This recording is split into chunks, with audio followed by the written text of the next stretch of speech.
राजाचा हुकूम करा, तो राक्षस मारायचा कसा?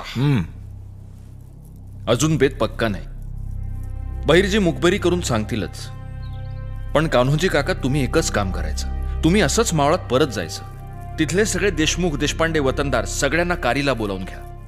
कारण त्यांना सुद्धा अशी फरमानं आली असतीलच. त्यांचा मनसुबा नेमका काय ते जाणून घ्या. इथला बेट ठरला की बहिर्जीन करवी तुमच्याकडे निरोप धाडतोच. राजा, जगदंबेचा आशीर्वाद आहेतच.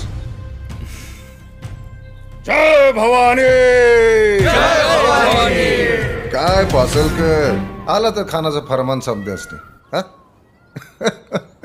अहो हसताय काय का अनुजीराज? इथं समद्यांना फरमानं आलेत.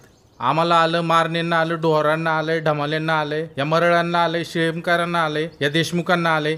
मग अहो मग काय आता करायचं कसं? स्वराज्यासाठी काय करायचं हा सवाल पासलकरांना कंदीपासून पडायला लागला. अव तसं नवं जे देशमुख, त्या खानाची फौज राक्षसी हाय.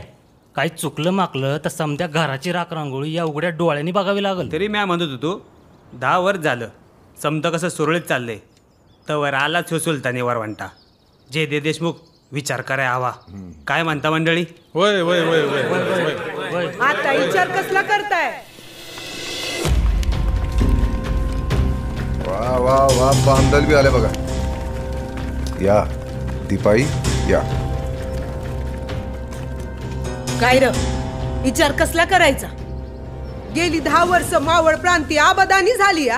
शेती भाती, गाई गुर, पोरी बाळी, देवळातलं नंदादीप समद कसं मानन तेवाया लागलं, नांदाया लागलं. ते कुणामुळं?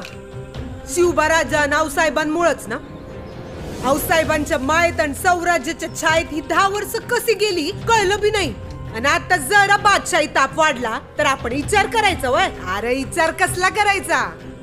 राजगडावर बसलेल्या जगदंबेवरून आणि सह्याद्रीच्या शिखरावर राज्य करणाऱ्या शंभू महादेवावरून आपला जीव असा भंडारागत उधळून लावायचा.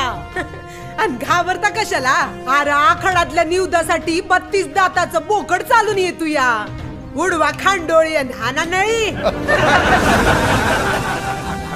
समजे बांदल तयार आहेत? विचारून घ्या तुम्हीच. विचारायचं काय? आमचं कुलदैवत आई हुमजाई देवी. पर आम्ही यांनाच हुमजाई देवी मानतो.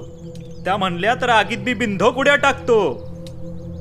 मग काय ठरलं समध्यांचं? जे ते देशमुख, आधी तुम्ही सांगा तुमचं काय ठरलंय? हे महाराष्ट्र राज्य अवघ्यांनी हिम्मत धरून जमाव घेऊन राजश्री स्वामी सन्निध राहून एकनिष्ठ